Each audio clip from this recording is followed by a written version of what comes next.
خالد بن عبداللہ نے بیان کیا، ان سے حسین بن عبد الرحمن نے، ان سے ابو وائل نے اور ان سے حذیفہ رضی اللہ عنہ نے کہ نبی کریم صلی اللہ علیہ وسلم جب رات میں تہجد کے لیے کھڑے ہوتے تو پہلے اپنا منہ مسواک سے خوب صاف کرتے۔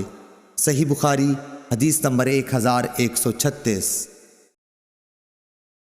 شعیب نے زہری سے خبر دی، کہا کہ مجھے سالم بن عبداللہ نے خبر دی کہ عبداللہ بن عمر رضی اللہ عنہ نے فرمایا، ایک شخص نے دریافت کیا، یا رسول اللہ صلی اللہ علیہ وسلم، رات کی نماز کس طرح پڑھی جائے؟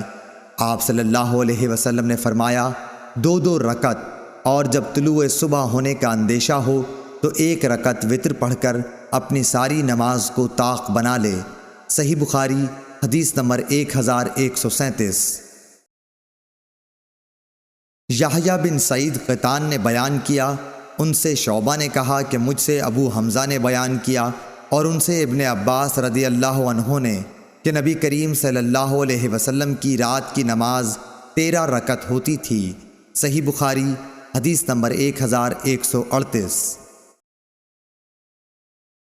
اسرائیل نے خبر دی، انہیں ابو حسین عثمان بن عاصم نے، انہیں یحییٰ بن وثاب نے، انہیں مسروق بن اجدع نے، آپ نے کہا کہ میں نے حضرت عائشہ صدیقہ رضی اللہ عنہا سے نبی کریم صلی اللہ علیہ وسلم کی رات کی نماز کے متعلق پوچھا تو آپ نے فرمایا کہ آپ صلی اللہ علیہ وسلم 7، 9 اور 11 رکعتیں پڑھتے تھے، فجر کی سنت کے اس کے سوا ہوتی۔ صحیح بخاری حدیث نمبر 1139۔ حنظلہ بن ابی سفیان نے خبر دی، انہیں قاسم بن محمد نے اور انہیں حضرت عائشہ صدیقہ رضی اللہ عنہا نے، آپ نے بتلایا کہ نبی کریم صلی اللہ علیہ وسلم رات میں 13 رکعتیں پڑھتے تھے، وتر اور فجر کی 2 سنت رکعتیں اسی میں ہوتیں۔ صحیح بخاری حدیث نمبر 1140۔